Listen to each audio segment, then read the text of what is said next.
Eu sou Paulo Nogueira Batista e eu queria hoje conversar com vocês um pouco sobre a situação política no Brasil e também no resto do mundo.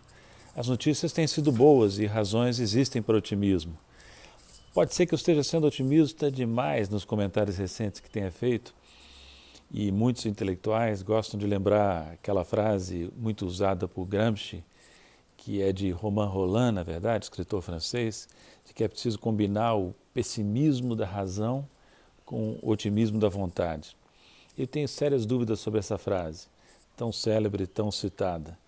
Primeiro porque, se a razão já é pessimista, a vontade sofre.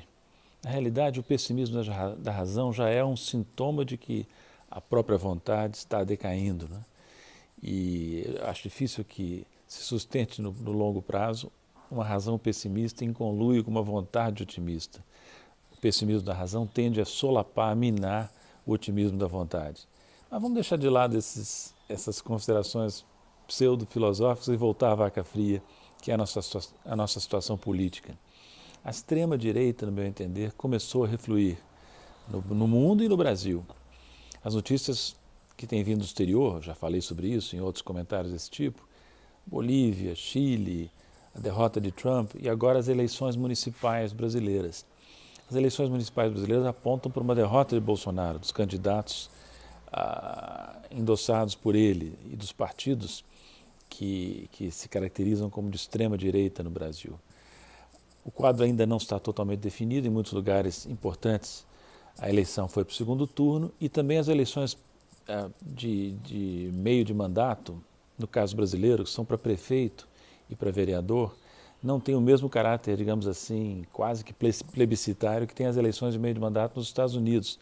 Lá no meio do mandato presidencial, a eleição congressual. Aqui não. Aqui é uma eleição que sim tem componentes plebiscitários, sobretudo nas grandes cidades, mas não é tão federalizada quanto naturalmente, por definição, a eleição de meio mandato para Congresso Nacional nos Estados Unidos. Em todo caso, estão aí os sinais.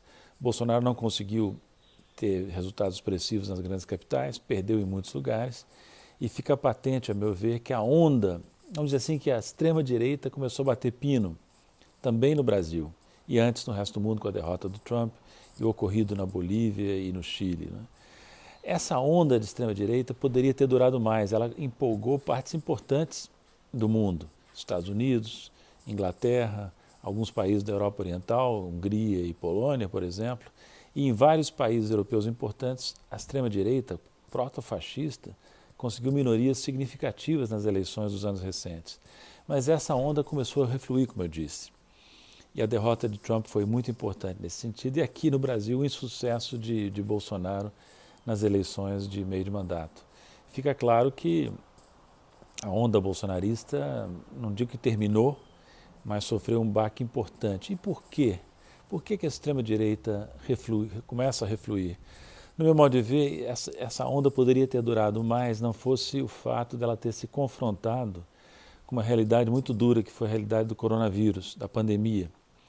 Quando há uma emergência desse tipo, o que se quer é governo, o que se quer é gestão, o que se quer é inteligência, respeito à ciência, tudo que a extrema-direita não oferece. O que a extrema-direita oferece é circo, slogans, frases de efeito, bate-boca nas redes sociais, é isso que a extrema-direita oferece no Brasil e em outros países. E aí a população vai começando a ficar desconfiada. Nós precisamos ter governo, nós precisamos ter gente que enfrenta os problemas. O negacionismo não se sustenta com o passar do tempo. E é isso que nós estamos vendo, eu acredito que é o começo de um processo de refluxo que vai se acentuar e que vai, felizmente, atingir em cheio aqui o representante da extrema-direita no Brasil, Jair Bolsonaro.